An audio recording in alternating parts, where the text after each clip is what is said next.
Bonjour à tous, mon nom est François Letarte et bienvenue sur ma chaîne JDRD30, une chaîne consacrée aux jeux de rôle sur table. Alors, la vie de rôliste aujourd'hui, c'est une réponse à Maxime Lenoz de sa deuxième question qu'il nous pose en 2 semaines. Il a commencé ça la semaine dernière, j'avais fait une vidéo réponse, il a fait son retour là-dessus. Très intéressant, Monsieur Lenoz, je le connaissais seulement pour sa chaîne YouTube, je savais que c'était plus des ambiances sonores pour du jeu de rôle. Et là, comme vlogueur, en tout cas, je trouve qu'il se démarque. Il a réussi à poser la question, à prendre le temps d'un peu regarder les réponses de tout le monde, puis d'en faire une vidéo qui faisait un peu le tour de la question selon les réponses qu'il a reçues.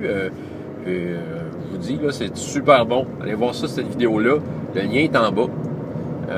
Puis il posait déjà la question de cette semaine qui s'appelle « Comment rendre un combat épique ?»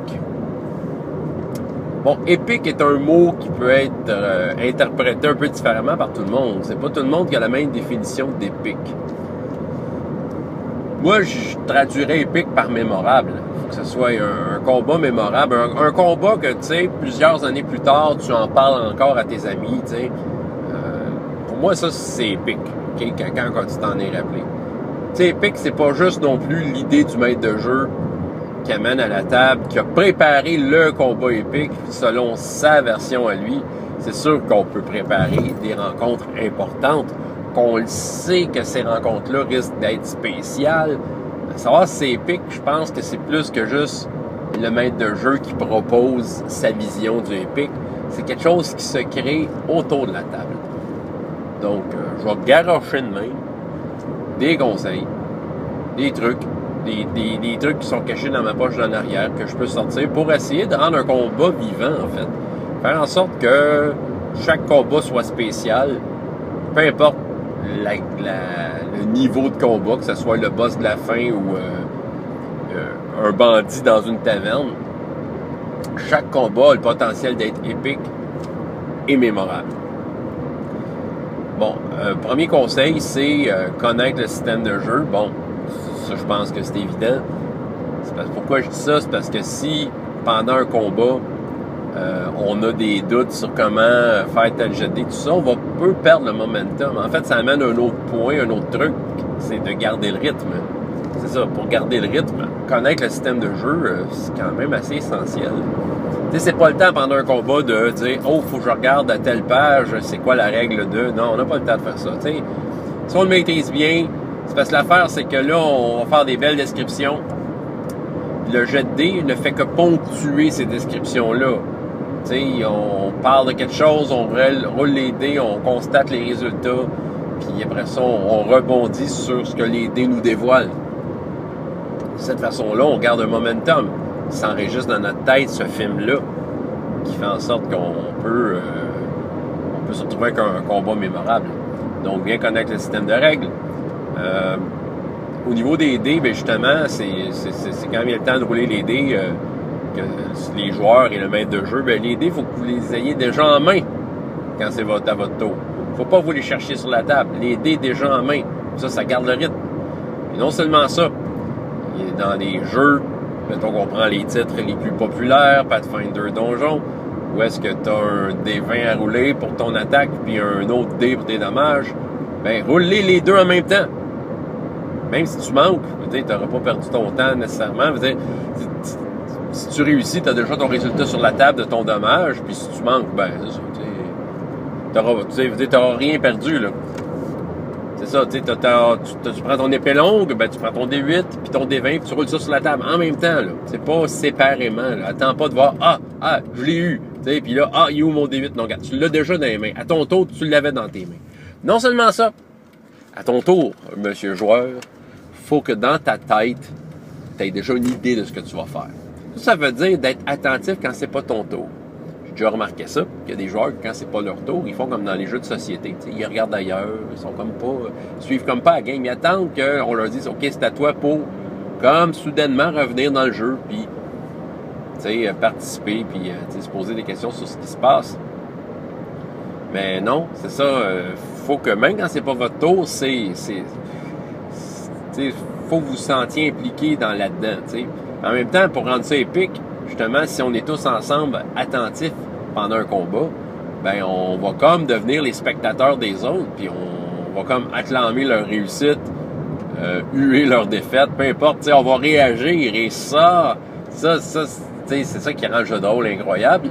C'est tout ce côté social-là, hein. Fait que, c'est sûr que ça peut stimuler le côté épique de la chose, juste de la façon que ça a été vécu autour de la table, hein.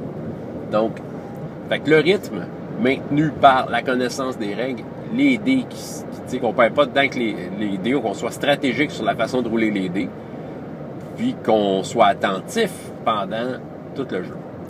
Aussi, les descriptions, ça je l'ai mentionné un peu, c'est sûr que, OK, j'ai roulé 15, je touche dessus, je touche quel taco? Ah, OK, bon, j'ai des 4 plus 1, OK, je roule des 4, OK, je fais 4, OK, es-tu mort? C'est pas ça un combat! T'sais, les joueurs de jeux de rôle, là, c'est du monde qui lisent des romans, qui lisent des bandes dessinées, qui écoutent des films, qui jouent à des jeux vidéo, dans lesquels toutes ces choses-là sont bien décrites, bien illustrées. C'est épique, OK? Il y a de l'action, il y a de la vie, OK? Le système de jeu est là juste pour, comme j'ai dit, ponctuer ce que tu dois décrire. OK? Tu décris quelque chose, tu roules le dé, puis tu continues à décrire par rapport à ce que le dé, quand c'était son tour à jouer, t'a dit. Fait que là, il faut déjà que tu fasses une description, joueur ou maître de jeu. Moi, je m'approche de mon ennemi. Puis là, tu peux décrire l'émotion. Je vais en parler de l'émotion. Là, j'y montre mes dents. Je veux y montrer ma rage et je lève mon épée en criant le nom de mon Dieu. Bon. Roule le dé. Réussi. Là, le maître de jeu. Bien conscient que l'épique, c'est pas juste à lui de faire ça, mon joueur. On va dire au joueur, maintenant, décris ta réussite. OK, le dé vient de dire que l'ennemi a perdu 7 points de vie. La partie mécanique, c'est réglé, OK? Maître de jeu a noté, l'ennemi est à moins 7 points de vie. OK? Il reste une couple de points de vie, mais bon. Il vient d'être blessé de 7 points de vie.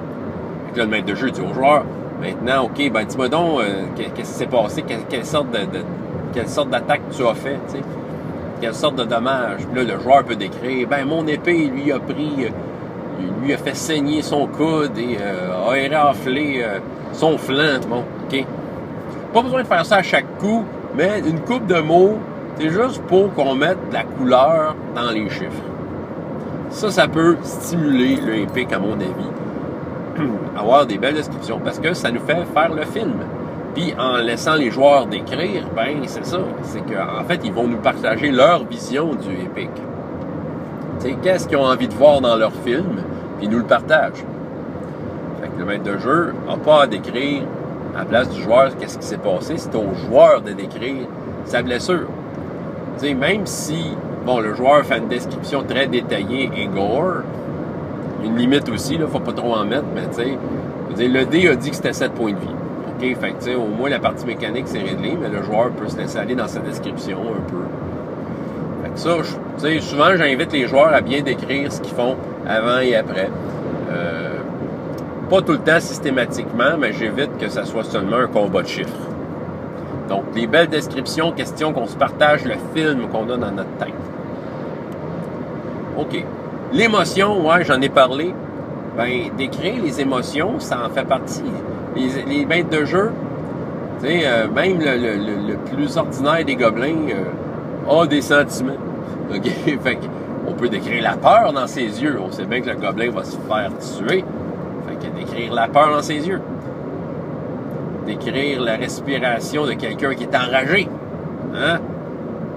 Montrer, expliquer qu'il y a un visage de mécontentement incroyable face à la blessure qu'il vient de recevoir. OK? Fait que, tu sais, il y a juste ça aussi, ça permet de stimuler le épique. C'est que, soudainement, il n'y a pas juste l'aspect physique et, encore une fois, mathématique qui rentre en jeu. Il y a comment les différents personnages se sentent dans la situation. Ça aussi, ça peut vraiment contribuer à augmenter là, le côté épique, finalement. C'est pas plus compliqué. C'est pas plus compliqué que ça. C'est vraiment ça. Ouais, ben, un truc, une technique qui peut être utilisé à Donjon. Je sais pas s'il en parle directement dans Donjon Pathfinder, peut-être dans des suppléments. En tout cas, je ne sais pas. Mais des fois, là, on veut rencontrer plein d'ennemis, là. Tu sais, des fois, c'est épique de moissonner des dizaines d'ennemis. Ben, c'est d'avoir le fameux ennemi à 1 point de vie. Ouais. Tu fais une armée de kobolds, ils ont tous un point de vie. C'est décidé d'avance. Ça, ce que ça permet, en fait, ils ont un point de vie, c'est un point de vie symbolique. C'est quand, aussitôt que l'ennemi, il se fait atteindre d'un coup, peu importe, ben, il est mort. T'sais.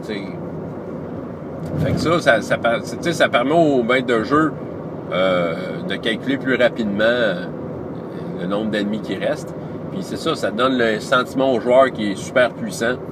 Mais c'est ça en prend des ennemis à 1 point de vie, là, une fois de temps en temps, pour donner ce sentiment de puissance-là. Dans les batailles de masse, ça peut être pas mal le fun. Donc, les ennemis à 1 point de vie, il n'y a pas de mal à avoir ça.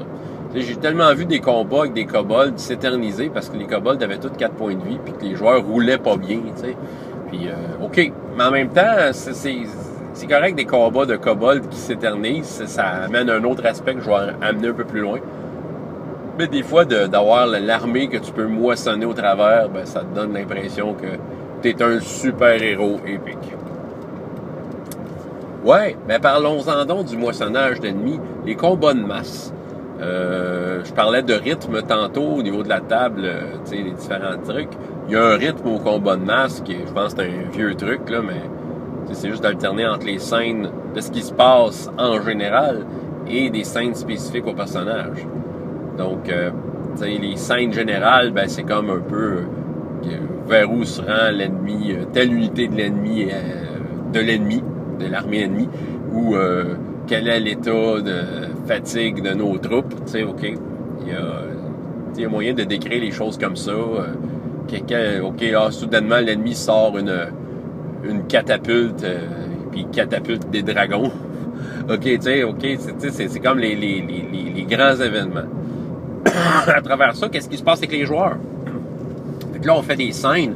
On fait pas le combat complet avec un joueur. On fait comme peut-être un round ou deux par joueur.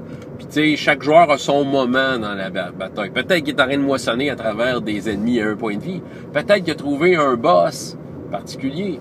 Ou peut-être que le joueur, parmi la bataille, a décidé de faire une action autre pour avantager son armée. Ce qu'il faut faire attention, ce qui rend un combat épique, c'est de sentir qu'on a une influence sur le combat de ce genre-là, un combat de masse.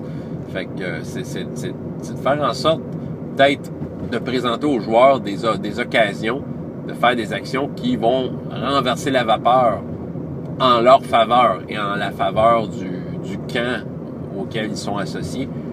Fait que, tu sais, si on sent que ce qu'on fait a du poids dans l'issue de la bataille, ben, les joueurs vont avoir un sentiment de satisfaction.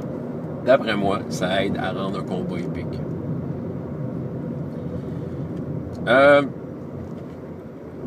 Avoir le sentiment de danger. Ouais. OK. Épique, c'est pas juste parce qu'on veut que ce soit épique et qu'on s'arrange que ça soit épique. Faut qu'il y ait un sentiment qui se sente autour de la table. Une excitation, une tension. Voici ce que je fais. Une affaire que je me suis fait critiquer des fois par du monde qui n'aime pas ça, mais il y en a qui me critiqueront même pas parce qu'ils savent que c'est la bonne affaire à faire. Tu roules tes dés en face de l'écran, maître de jeu.